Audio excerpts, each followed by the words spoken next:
Coming up on Jerusalem Dateline, intercepting Houthi attacks on central Israel and Tel Aviv as the IDF takes out another top Hezbollah leader in Lebanon.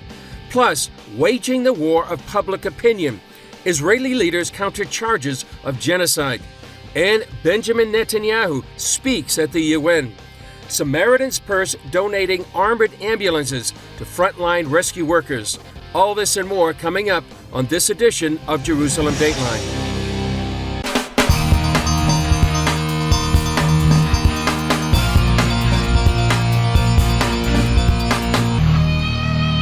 Hello and welcome to this edition of Jerusalem Dateline. I'm Chris Mitchell. Israeli Prime Minister Benjamin Netanyahu addressed the UN today. His speech comes while Israel's enemies continue their rocket attacks and many nations are calling for a ceasefire. Here's the latest. Air raid sirens rang out across Tel Aviv early today as the Houthis aimed a missile at Israel's high-tech center from Yemen. The Israeli military said its Arrow anti-missile system intercepted it. In Beirut, the IDF eliminated another top Hezbollah commander, this time the one who oversaw the terror group's drones and cruise missiles. Mohammed Swar was also at one point a top advisor to the Houthis in Yemen on how best to use their drones and missiles.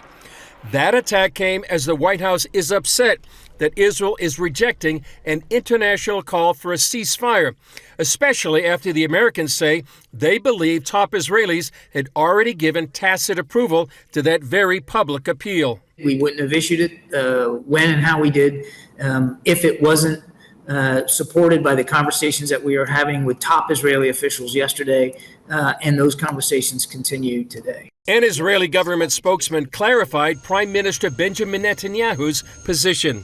Reports about a ceasefire being already agreed are not accurate. The Prime Minister's reiterated that, yes, of course, Israel is open to diplomacy, as we have been. It's always our go-to option. After Netanyahu landed in the U.S. for a speech today at the UN, he again made clear why he wants to keep up the war on Hezbollah. My policy, our policy is clear. We're continuing to strike Hezbollah with full force, and we will not stop until we reach all our goals. Chief among them, the return of the residents of the north securely to their homes.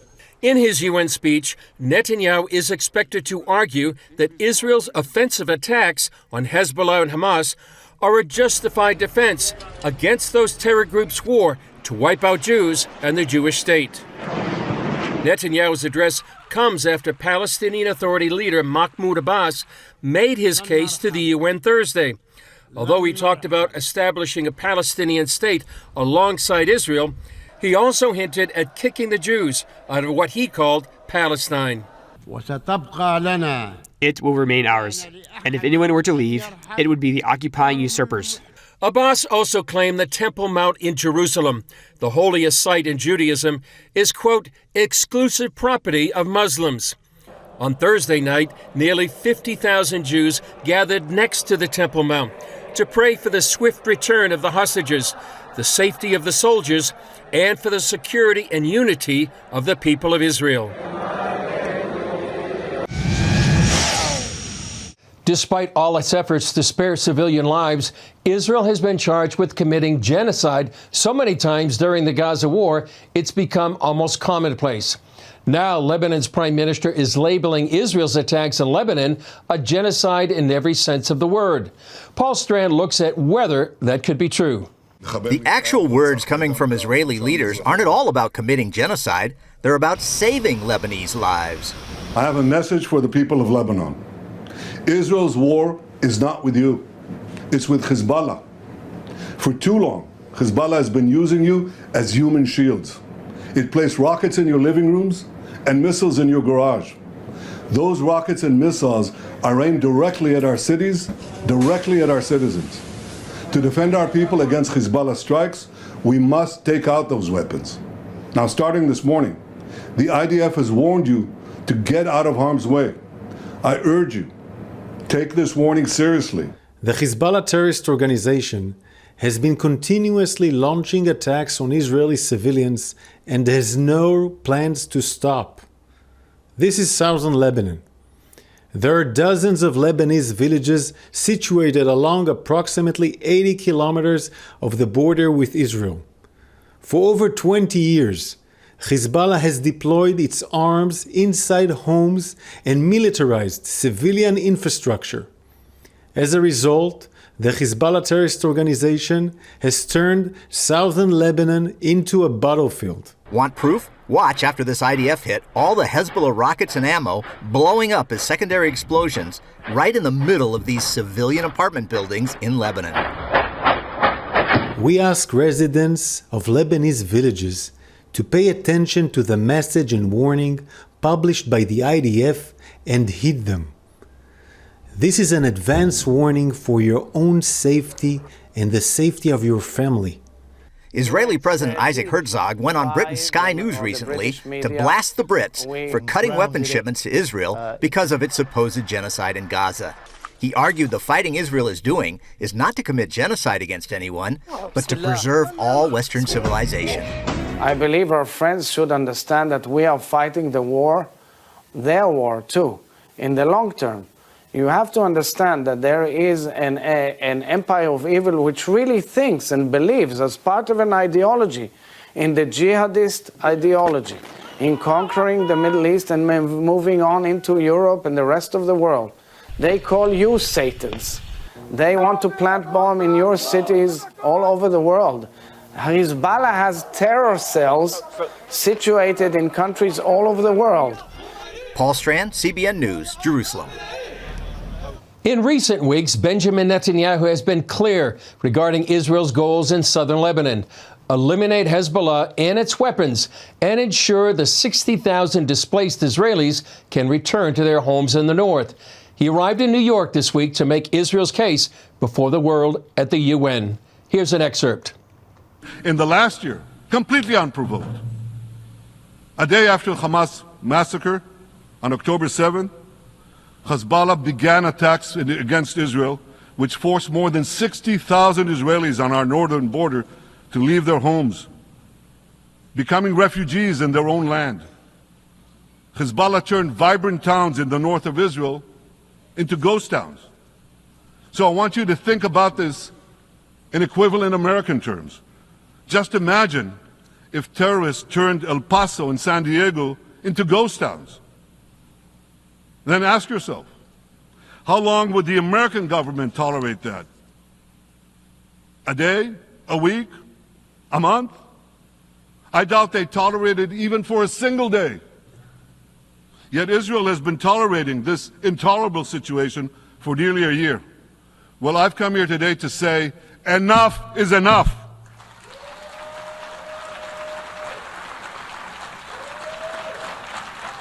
We won't rest until our citizens can return safely to their homes.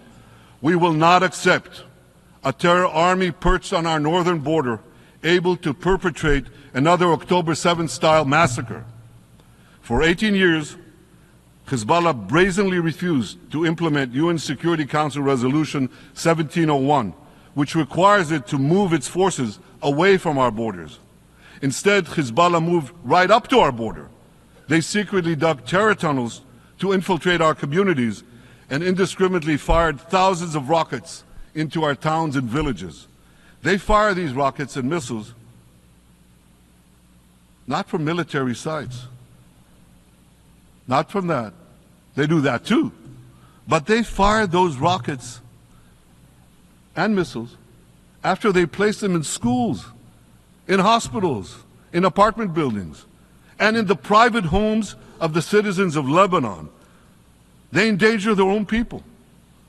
They put a missile in every kitchen, a rocket in every garage.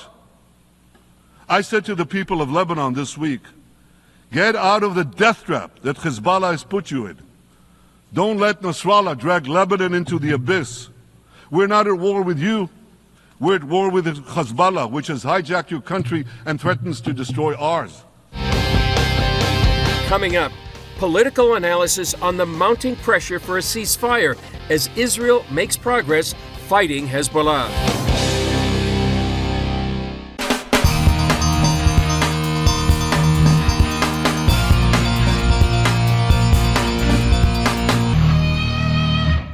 Welcome back to Jerusalem Dateline. I'm joined here in our studio with John Wagi, CBN senior editor. John, now they're calling for a ceasefire, but this battle's been going on for 11 months. Why now? Yeah, great point you make, Chris. It was all about Gaza since October 7th. It was all about Gaza, and rocket after rocket was coming into the north. The 60,000 or more citizens of the north had to evacuate almost immediately after October 7th. Never a peep on the diplomatic front about what was happening in Lebanon. It was always about getting the hostages released and Israel stopping the fire in Gaza and ending the war against Hamas. That was what it was all about. And it's just flipped. And, you know, a lot of expressions that, you know, Hamas is the JV team and Hezbollah is the pros. Sure. Well, now they're up against the pros and they're calling for the same thing. And of all the ironies, Resolution 1701, after 18 years in hibernation, comes back to the forefront, and now it's supposed to be implemented when 1701, that UN resolution, calls for all non-Lebanese army troops to be out of that region of southern Lebanon. It was never enforced, and they were able to build up from 50 or 60 or 80,000 rockets to 150,000. That's what happened in the intervening 18 years. So why now with Resolution 1701? Yeah. So now we have Israel really on the offensive right now, on the verge of an invasion, and now we have Benjamin Netanyahu at the United Nations. Will they implement is there a political solution right now without going into on the boots on the ground in Lebanon? I think that's what Israel has come to the realization, that once they're in this, and it's been very costly for the entire nation economically and all of that, you have to take it to its conclusion, which is, and the goals, remember the goals, eliminate the threat of Hamas, eliminate the threat of Hezbollah on the northern border, and now you have the official policy of returning the 60,000 Israeli residents to their homes in the north. You can't do that if you're negotiating these truces, keeping Hezbollah in place, and then allowing Iran to restock, resupply, and make the weapons even more dangerous over the intervening or the coming years. You can't do that. And I think most Israelis realize that, and it's Washington who doesn't really realize it, or if they don't realize it, they're looking at another agenda that they want enforced. Yeah, I was talking to an Israeli friend of mine last night, and he was saying, he said they have to go in to eliminate Hamas. Now, another thing that happened, a lot of people don't realize this, just before the election 2 years ago, there was a deal, a gas deal by the former government with Hezbollah. What happened there? Amazing how quickly we forget these things. Yeah, 2 years ago, the Hezbollah had basically threatened that if Israel didn't conclude a gas deal with them, they were going to war with Israel. Those were the terms. So what happened was the Biden administration immediately began to negotiate a gas deal that was supposed to give some benefits to Israel, some to Lebanon, to Hezbollah basically, and it ended up being 100% in favor of Hezbollah, 0% in favor of Israel, and they concluded the deal and everybody celebrated it. 2 years later, we're on the verge of a pretty major war. What was that all about? Why? Why these policies coming from Washington, coming from Europe, coming from the UN? Why? When the peacekeepers in Lebanon for 18 years didn't enforce the peace. Yeah. John, we have 1 minute left. We have a long history with Lebanon. We've been into southern Lebanon many times, right, through the good fence.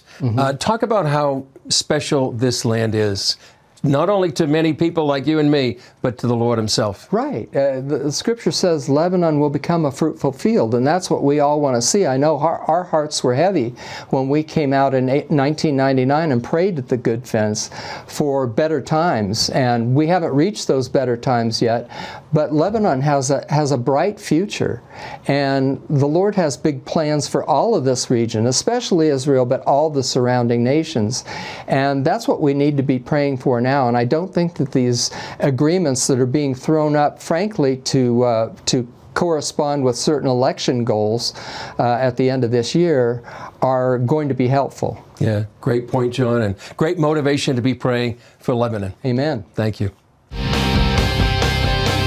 Up next, new UN resolutions calling for Jews to leave the old city of Jerusalem, plus Judea and Samaria.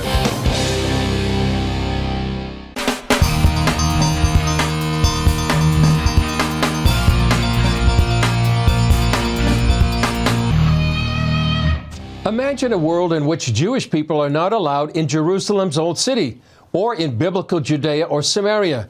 Those are among the directives listed in a recent UN resolution. Israeli legal scholar Eugene Kontorovich stopped by our studios to break it down. Take a look. Eugene Kontorovich, thanks for joining us again. The UN General Assembly just passed a resolution really trying to get Jews out of the old city and Judea and Samaria. What's your reaction to this resolution? It's just another in a long history of blatantly anti-Semitic, anti-Israel resolutions by the United Nations. There's really nothing new here. I can say 1975, the year I was born, the United Nations voted that the very idea of the Jewish state is racist, colonialist, and bad. So there's nothing new here, but it's a tactic to increase diplomatic pressure on Israel.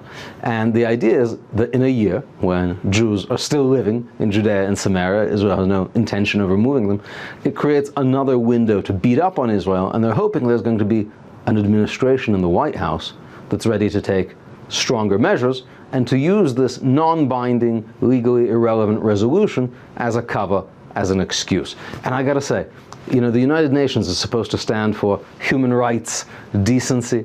Is there any other situation in the world where the United Nations passes a resolution saying a group of people is not allowed to live in an area? And that's what they're doing. They're putting a no Jews sign on parts of the biblical Holy Land. And that's extraordinary and shocking, and I think it, is yet another piece of evidence that it's time to revisit our relationship with the United Nations. I think it's also another piece of evidence that Hamas is being rewarded diplomatically for October 7th. The amount of diplomatic wins they have scored, even as they lose the war, since October 7th is extraordinary. They've gotten ICC investigations, ICJ cases, recognition of their state by many countries, these moves at the United Nations. All of this is teaching Islamic terrorists a lesson. You want the world on your side?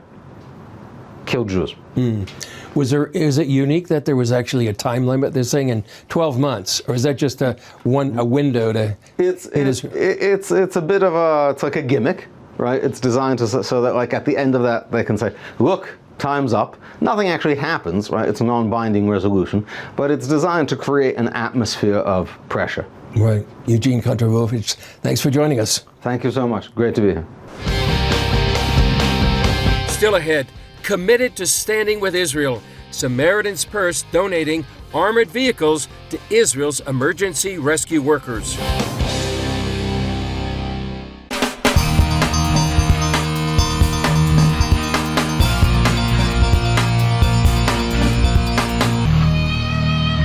Franklin Graham, the president of the humanitarian group Samaritan's Purse, came recently to Israel to dedicate 2 new armored ambulances and a center to Israel's emergency service system, Magen David Adom, or MDA.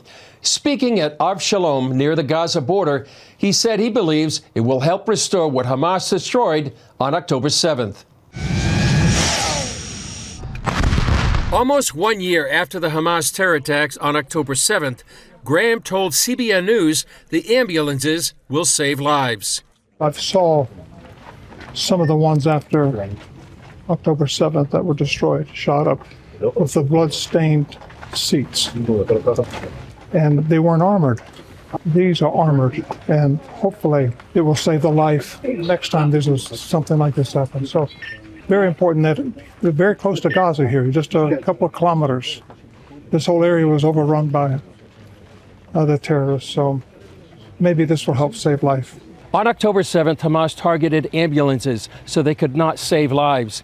This ambulance is dedicated to Israeli-American Hirsch Goldberg Poland, one of the most well-known hostages, who was tragically murdered recently by Hamas in an underground tunnel nearby in the Gaza Strip. The other ambulance was dedicated to the memory of Israeli-Americans Roy Adan and Smadar Moradon, murdered in their home in front of their children on October 7th. Graham made a surprise announcement when he said Samaritan's Purse will provide Magen David Adom with an additional 20 armored ambulances. In January, he dedicated 14 ambulances for a total of 42 ambulances to the MDA. Graham also helped lay the cornerstone for a new Magen David Adom station in Av Shalom. It's designed to increase the speed paramedics and EMTs can reach emergencies along the Gaza border. This is both a historical day and emotional day for Magen David Adom. It's historical because we are strengthening the resilience of Magen David Adom, directly strengthening the resilience of the people of Israel by dedicating a new station or groundbreaking for a new station and those bulletproof ambulances. And this is so important, especially in the events that are happening in Israel during the last year. Shacham says the help from Samaritan's Purse comes at an important time for Israel. And it's emotional because you see people coming from all around the world and supporting the people of Israel. Sometimes as Israelis, we feel that we are all alone in this world, that at the darkest time, all you have is your family and maybe your friends. And it's emotional because seeing Samaritan Purse coming for the third time in 11 months. At October 7th, the Hamas terrorists shot at our ambulances, killed team members, wounded our team members. We deployed bulletproof ambulances that were stationed in Judea and Samaria down south in order to save lives.